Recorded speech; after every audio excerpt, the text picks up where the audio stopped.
I hope you are practicing well for your assessment 1.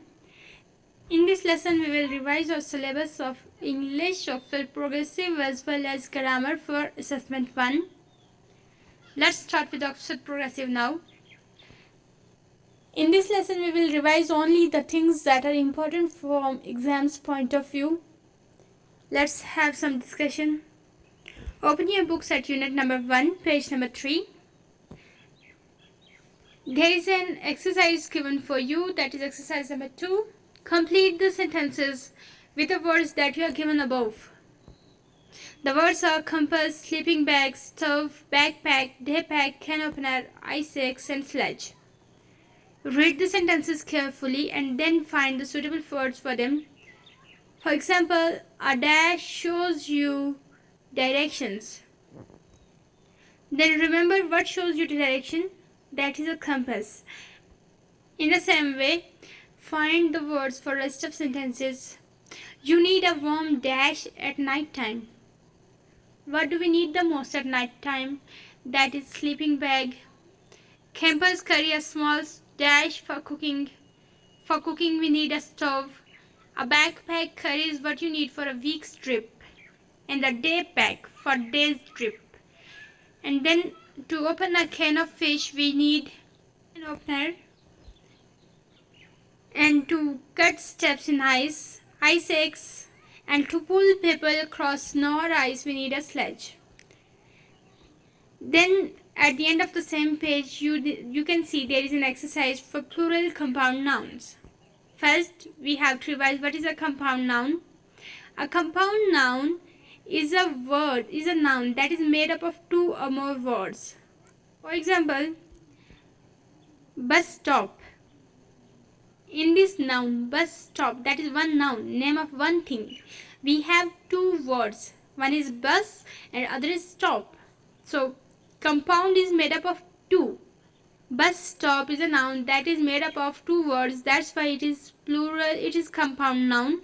And to make the plural of compound noun, we add s or es with the second noun or with the second word. Like we are making plural of bus stop, then we add s with second word, stop. It goes bus stops. The second word is can opener. We add s or es with the second word, that is opener, so that goes can openers. Car parks. Car parks as goes with the second word, that is park, so it goes car parks. This was a concept of plural compound noun. Revise it well. Come to page number 5, unit number 1. And here you have to revise question and answers. There are 8 questions about the text that we have read at page number 4. And we have already discussed them. You have to revise them again and learn them. Then at page number 6, we have the concept of has gone and has been. We use has gone in the sentences when we talk about someone who hasn't come back yet. Who has gone and hasn't come back yet. And we use has been in the sentences when we talk about someone who has just got back. Who was gone once but he has just got back. Then we use has been. We are given pictures on page number 6 and we are asked to make sentences for them. Then we can see in the pictures that some people has gone and they hasn't come back yet, and some has just got back. So we have already discussed them in details. You need to revise them just once, where to use has gone and where to use has been. Then lesson number 5 at page number 7, exercise 1. Make sentences. We are given a table and we have to practice the use of when. So from this table we have made sentences like I was climbing a cliff very carefully when I fell 20 meters. So revise the pattern of making sentences by using the adverb when. Then unit 2 at page number 9. We are given a list of words and we have to complete sentences using these words like we have done in Unit 1, Exercise 2. So the words are keyboard, power supply, a mouse, printer, internet. So we know the use of these things. We know that keyboard is used for typing, power supply provides us electricity, a mouse is used to move the cursor, on printer we print or work, and through internet we send our emails or receive the data. We have to complete this exercise using these words. Revise this as well, please, and then come to exercise 3 at page number 11. We have to find the words from the text and we have to fill the words here. I have got you the exercise on this page. We browse through the document, and when we search in the document we say it is browsing. We keep names of people in our address book. When we move the cursor up and down, this is scrolling up, scrolling down. We keep emails in our folder, and when we send someone's email to someone else, this is forwarding. So we forward an email. The header of an email includes sender's detail, an email that someone has sent you that goes into your inbox. Our next exercise is practice of going to and will at page number 12. As we know, we use going to when we talk about our planned events in future, and we use will when we talk about our sudden decisions for future. For example, Tahir says he will ask Kamal. We are reporting about the time of speaking. He had made the decision when he was speaking that he will ask Kamal. So this is the use of will. And Saira is going to buy a CD with her birthday money. So Saira has got the birthday money and she has planned that she is going to buy a CD. So this is use of going to. Revise this exercise as well. This was all for assessment 1 from your Oxford Progressive English. We will move to our next section, that is grammar. There are 3 lessons of grammar that are included in our assessment 1. Lesson number 1, that is type of sentences. There are 4 type of sentences we have to discuss. One is statement sentence. The other is interrogative, imperative, and exclamatory sentence. A statement is a type of sentence in which we tell something, in which we give a statement, we state a truth. For example, Asia is the biggest continent. So this is the truth. We state the truth. That is a statement sentence. Interrogative sentences are the sentence in which we ask some question. How are you feeling today? These type of sentences end with a question mark. Imperative sentence, please lend me your notes for today, in which we request, give order, or command. So these type of sentences are imperative sentence in which we order or request something. These type of sentences are imperative sentence and they also end with a full stop. Exclamatory sentences are the sentences that show in which we express some emotions, joy, sorrow, any type of emotions or feelings are expressed in the sentences are called exclamatory sentence. For example, how stupid you are. Very foolish act.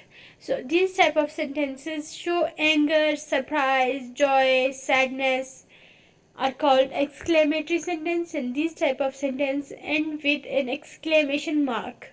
You can see on your screen exclamation mark. Let us have some more practice. Switch off the television. This is a sentence in which someone is giving an order to someone. Switch off the television. Imperative sentence ending at a full stop. I went to see a Harry Potter film yesterday. Stating a truth, stating something. So this is statement, ends at a full stop. Please do not make a noise. Imperative, a request, please. Imperative, ends at a full stop. Have you read today's newspaper? Question mark. Interrogative, ends at a question mark. What a cold day. Exclamation, exclamatory sentence. So you are requested to please revise lesson number 1 from page number 7 to 9 thoroughly. Let's move to lesson number 2, page number 10 to 13. In this lesson, we will have our concept of subject and object. Subject is doer of the action. Subject usually comes at the front position, at the first position of the sentence. For example, the birds lay eggs. The birds that comes at first position is subject. It usually comes at first position, but it do not always comes at the first position. So lay eggs, lay is verb and eggs is object. So object is receiver of the action upon whom something is done. Jenny is playing with the car. The police caught a thief. These are the two examples. In one example, subject is missing, dash caught a thief. So put a suitable subject. You can put any type of subject, but we will put the police. That is the most suitable and suitable subject. The police caught a thief. Jenny is playing with the toy, with the car. So the object is missing with the dash. Object is missing. Jenny is playing with something. The something that is receiver of the action is object. So that is a car. Both subject and object could be a noun or a pronoun. So practice this lesson 2 from page number 10 to 13 as well. Come to lesson 3, page number 13 to 15. In this lesson, we have a concept of noun. What is a noun? It is name of anything. So we can make nouns by putting some suffixes with the verbs. We can change a verb into a noun by adding a suffix. For example, to draw is a verb. In this lesson, basically, we will revise how to make a noun from a verb. We have verbs and we add suffixes to them and we make them noun. To draw is a verb. To draw is the act of drawing. So the name of this act is drawing.